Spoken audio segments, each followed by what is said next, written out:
Atenção! Começa agora uma teleaula de Física do ensino médio. Você vai assistir a teleaula de número 44. Bons estudos!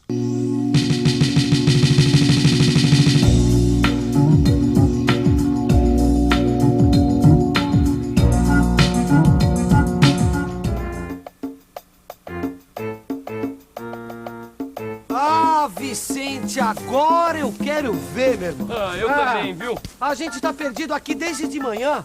E olha lá, ó. Olha em volta. Tá escurecendo. Olha, Gil. Aí eu quero ver a gente sair dessa. Eu normalmente diria pra você, não fica preocupado. Normalmente eu diria, porque hoje nem a bússola tá nos ajudando, viu? Por quê? Eu trouxe, mas não adiantou nada. Acho que ela tá com defeito, porque a agulha fica virada pro mesmo lado o tempo todo, rapaz. Que defeito, Vicente? Não é defeito, não. Olha, a agulha da bússola sempre fica posicionada para o norte. Porque a partir daí é que você se orienta em outras direções, entendeu? Mas como? Agora, isso quando a gente tem um mapa. Quando tem um mapa. A gente não trouxe o mapa, certo, então... aí não adianta nada. Exatamente. Agora, por que fica sempre apontando pro norte, hein? Olha, porque, olha, a agulha da bússola é um ímã. Que é sempre atraído, tá? Pelo polo sul magnético da Terra, que fica perto do polo norte geográfico. É mesmo? Eu estava lendo outro dia num livro que o nosso planeta é uma espécie de um grande ímã. E nesse capítulo falava o seguinte, que tudo isso faz parte do eletromagnetismo, que é o tema da nossa teleaula de hoje, eletromagnetismo. Você vai aprender como os homens descobriram as propriedades dos ímãs e passaram a usá-las para se orientar. Vai ver também o que é um campo magnético e vai entender o que acontece com os corpos que sofrem a ação desses campos. E aí? Ficou interessado? Então se segura que a teleaula está começando hoje com mais atrações do que nunca. Enquanto isso, a gente vai montar acampamento por aqui porque eu não aguento mais andar. Vamos lá, ô Gil? Vamos, peraí. Achar um lugar pra barraca aí. Acho que ali, ó, tá vendo?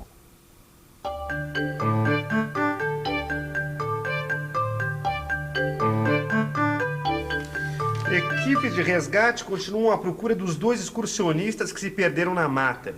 Segundo informações, um deles levava uma bússola, mas nenhum mapa. Puxa vida, coitado desses 2. Só com uma bússola no meio da mata, será que eles não sabiam que sem mapa a bússola não adianta nada?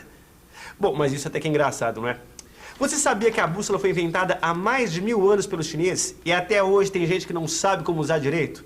Então, você imagina se o Pedro Álvares Cabral não soubesse como usar a bússola. Ele não teria descoberto o Brasil.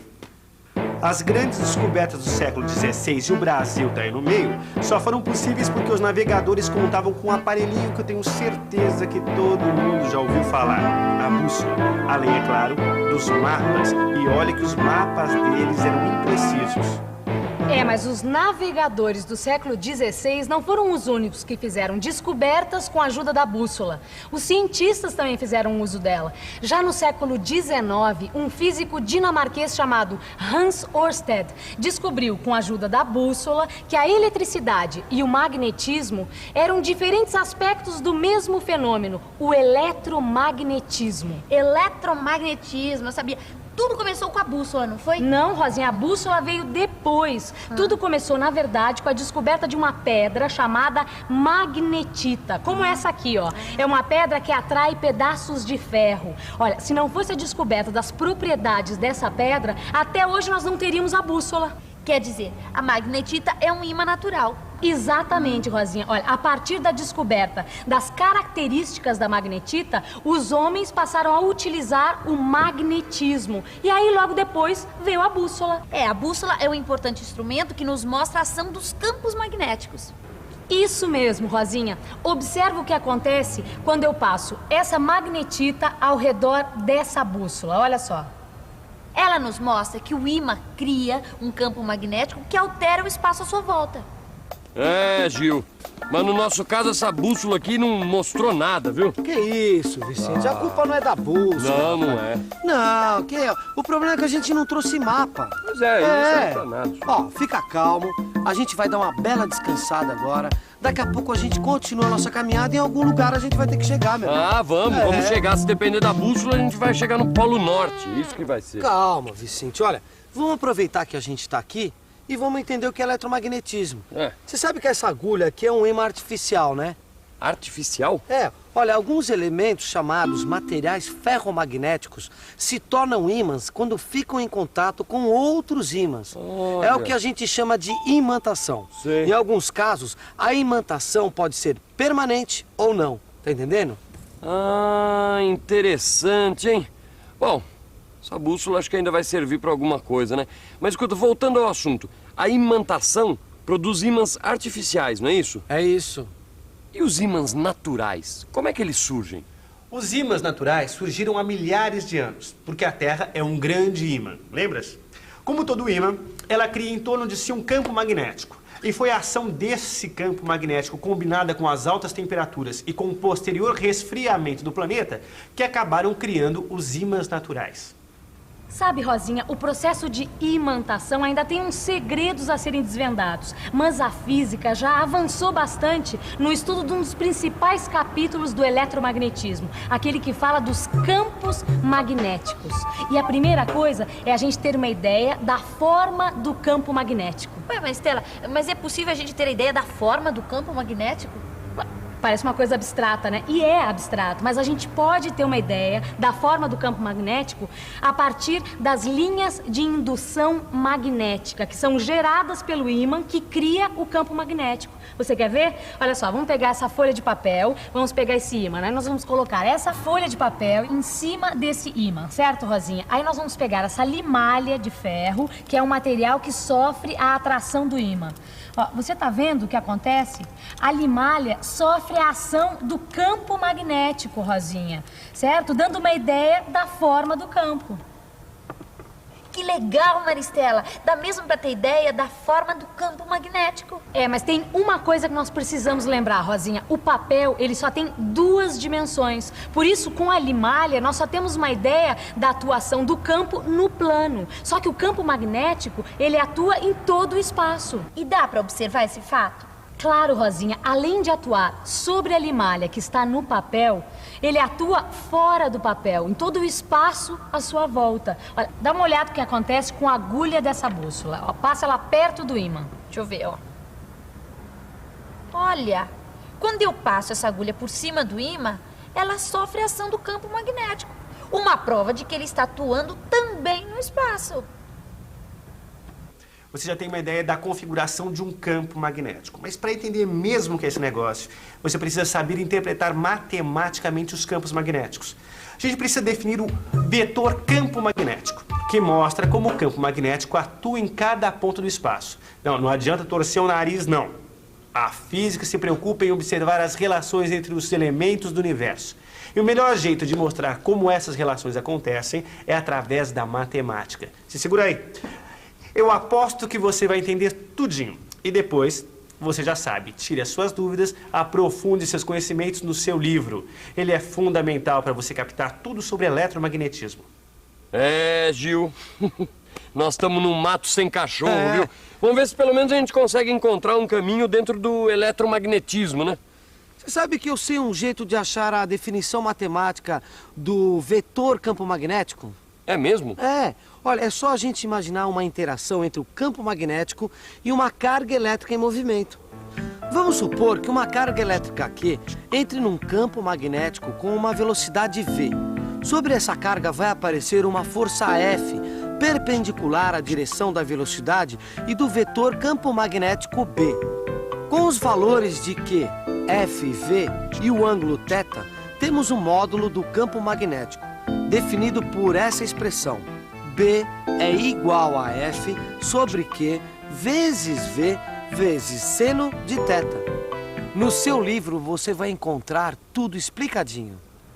O primeiro passo para a gente entender essa interação entre campo magnético e cargas elétricas em movimento é supor que as linhas do campo magnético numa determinada região do espaço sejam paralelas e horizontais. Existe uma experiência que vai nos ajudar a visualizar o que acontece com cargas elétricas dentro do campo magnético. Olha só, no seu livro de estudos você vai encontrar mais detalhes sobre essa relação. Aqui nós temos um aparelho que possui um tubo de raios catódicos, como o tubo que existe dentro da televisão. Então, olha só.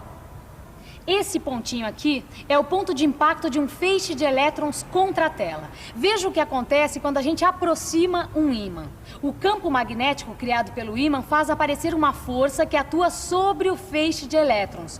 Agora, se nós invertermos a posição do ímã, veja o que acontece. O ponto desce. Enquanto está dentro do campo, o feixe de elétrons, que são cargas em movimento, sofre a ação de uma força. E é a partir dessa força que a gente definiu matematicamente o campo magnético. O sentido dessa força depende do sinal da carga. Na nossa experiência, trata-se de um feixe de elétrons, então as cargas têm sinal negativo. E é muito fácil saber o sentido dessa força. É só usar a regra da mão direita, ou como também é conhecida, regra do tapa. Em outras palavras, a regra da mão direita, ou tapa, é um método muito simples para verificar a direção e o sentido da força que atua sobre a partícula carregada dentro do campo magnético. E é muito fácil, você quer ver? Olha só, Rosinha, pega este ímã que eu estava usando, enquanto eu vou falando você vai demonstrando, tá legal? Okay. Então, olha só, coloca-se a palma da mão direita no sentido do campo magnético criado pelo ímã. E o polegar na direção e sentido das cargas elétricas, nesse caso o feixe de elétrons. A direção da força é perpendicular à palma da mão. Se as cargas fossem positivas, ela teria o sentido de um tapa dado com essa mão. Quer dizer, ela sairia da palma da mão. Mas aqui são elétrons, portanto a força tem sentido oposto, como se entrasse na palma da mão. Nossa, rapaz, eu nem imaginava que existia tanta coisa por trás dos ímãs e por trás desse eletromagnetismo, viu? Mas é mesmo. Olha, é campo magnético, é interação entre campo magnético e carga elétrica, força que atua sobre a carga elétrica enquanto ela está no campo. Olha, ficar perdido não é bom, isso eu sei. Agora, pelo menos serve pra gente colocar em dia os nossos conhecimentos, já não é, Vicente? Ah, isso é verdade, viu? Você estava falando aí sobre tudo que a gente viu, sobre interação entre carga elétrica e campo magnético, e eu fiquei lembrando, dá pra gente determinar a trajetória de uma partícula carregada dentro de um campo magnético. Sabe, Vicente, em alguns casos, essa partícula dentro de um campo magnético se comporta que nem a gente nessa mata aqui, fica andando em círculos.